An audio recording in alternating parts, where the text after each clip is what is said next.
This is the X-Max 300. So bumili tayo saglit ng 50 Shades of Lawas. Harap! So wow! Ano ordinary?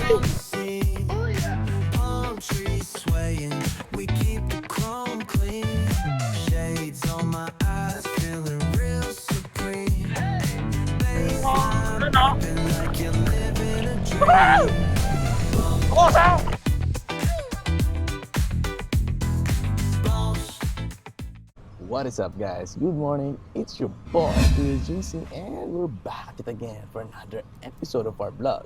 Good morning, guys. What is up? Tagal na since the last vlog natin. Grabe. Almost 1 month na yung from last episode. Medyo naging busy kasi tayo eh. So today, dito tayo sa Mindanao ngayon. Sa Cagayan de Oro to be exact. And for today's episode, ang kasama natin ay itong bad boy na ito, man. Sheesh. So, scoot lang muna tayo ngayon.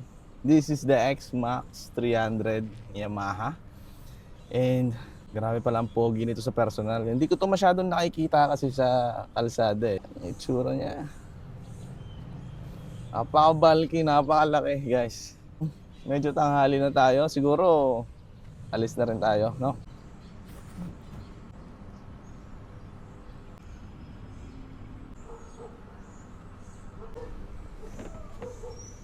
Let's go, let's go.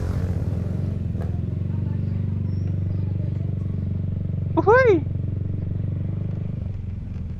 Yeah! Juicy fam, we are back! So after a long time, isang buwan, no? Isang buwan tayong hindi nakapag-ride. Bale, naging busy tayo sa trabaho for a couple of weeks. And now we are back. We are so back. And nag-renta ulit tayo ng bike. Shout out to Rapido Junior Motorcycle Rental para sa ating bike for today's episode. And for today's episode, we are going to the Northern Mindanao. Northern Mindanao loop tayo, guys. Daan tayo na Villanueva, ikot tayo doon sa pababa sa Route 955 doon sa last time na pinag-ride natin gamit ng ZX4RR. Woo! I miss the feeling on 2 wheels. So ang gamit natin ngayon isang Yamaha, I think 2025 Yamaha X-Max 300. First time natin gagamit ng Maxi Scoot. So far, grabe yung comfort ng motor na to. Parang nakaupo sa sofa habang nagra-ride. Given na Maxi Scoot yung gamit natin, so talagang ito yung perks nito. Maximum comfort talaga. Anyway guys, napakainit ng panahon. Grabe. Nakakapag-sisend dala ko yung clear lens. Naka-aftermarket yung exhaust ng bike na to. So medyo maingay. Pero hindi naman siya talagang sakit sa tenga kasi Maxi Scoot nga to. Pero yung crisp, maririnig sa... Hindi ko lang sure kung pakinig sa audio natin dyan. Papagas lang muna tayo rito. So yung inabot no 500 pesos natin, 90.9 pesos per liter, nasa 5.5. Grabe! Hindi pa rin bumabagsak yung presyo ng gasolina natin, grabe. Let's get back to it. Kamusta ba si X-Max 300? Ito na ba yung next bike mo? I don't know. Pero depende pa rin talaga sa preference mo. Hilig mo yung mga scooter, comfort, pang malayuan talaga. I think this is the best. 13 liters I think. Grabe yung passenger ng fuel tank natin. Literal na dadalhin ka pang malayuan nito. Sa mga napansin ko, hindi siya torque eh. Bibigyan ka naman pero just like yung mga typical natin ng mga scooter, no? Tama lang, banayad lang yung acceleration natin. Hindi ka naman mabibitin, eh, sa overtake sigurado goods naman to. Nasanay lang siguro talaga tayo sa bike natin na ang lakas talaga tumatak lalo sa 2 RPM. Well, since also this is a DCT, linear, sobrang linear nung power delivery natin. Pero let's not talk about power, scooter to eh. So, comfort at comfort talaga. Sabi ko nga kanina, parang ka nakaupo sa sopa. Kahit siguro buong araw, hindi ka magkakaroon ng problema sa sakit ng katawan dito sa bike na to. Tapos, seat height ito, mataas. Dito ako. So, bumili tayo saglit ng 50 shades of lawas. Bili tayo ng shades dito. Ang init kasi, tsaka balaklava. Hindi ko nadala yung balaklava ko.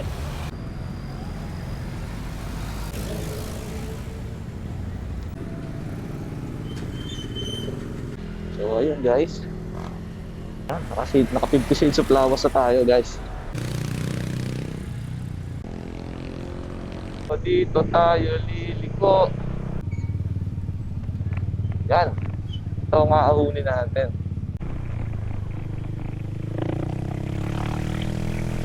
Worthless yung mga ahon kay X-Max. Natarik ng ahon na to.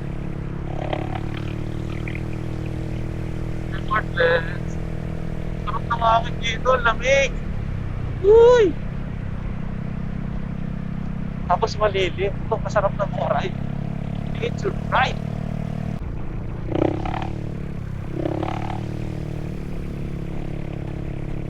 Sarap. Ang sarap ng hangin. So, mataas na yung position natin ngayon, guys. Tapos na yung mga hahunan natin. I think may mga konti pangahon dyan sa banda-banda dyan. Pero yung mga matatarik, tapos na yan. Route 955! Ito na yung Route 955. Woo! Gay! So, kamusta ba yung handling ni X-Max 300 sa banking? Ano, ang ganda ng airco eh. Ganda ng lapat ng bike sa kalsada. Hindi ko lang sigurado yung quality ng stock na gulong. Kaya hindi rin tayo makapagpabilis habang nasa sa kurbada. Para safe na rin, siyempre hindi naman sa atin itong motor.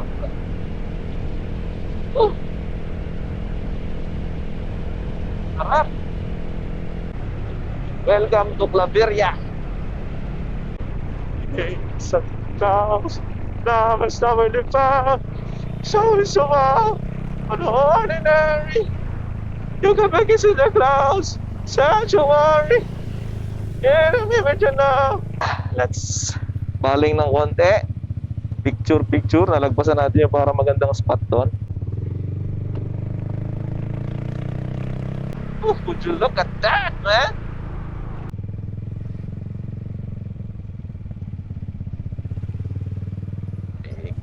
Picture. Grabe.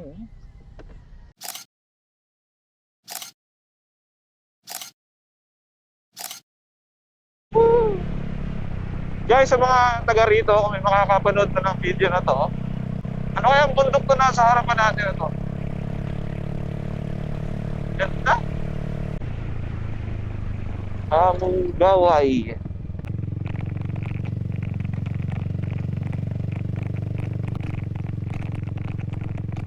Tayo sa isang gilid.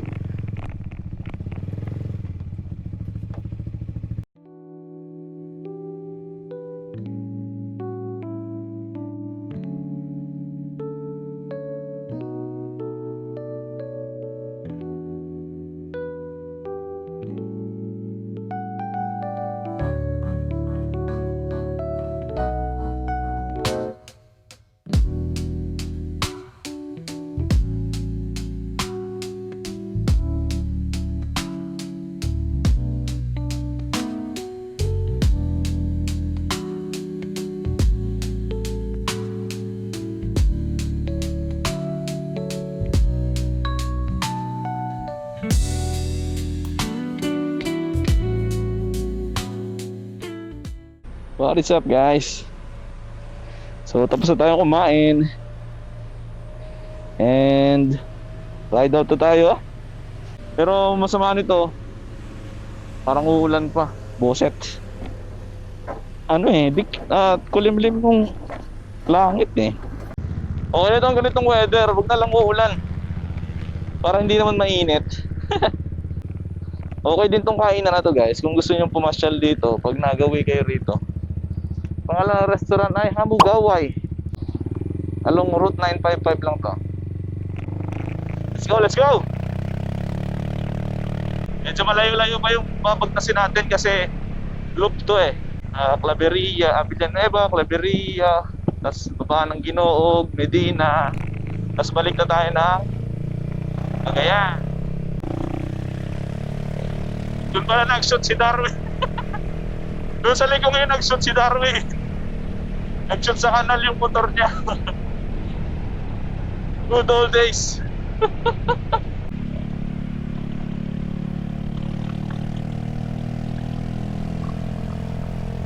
Napitikan tayo, napitikan. Ano? Orar-orar.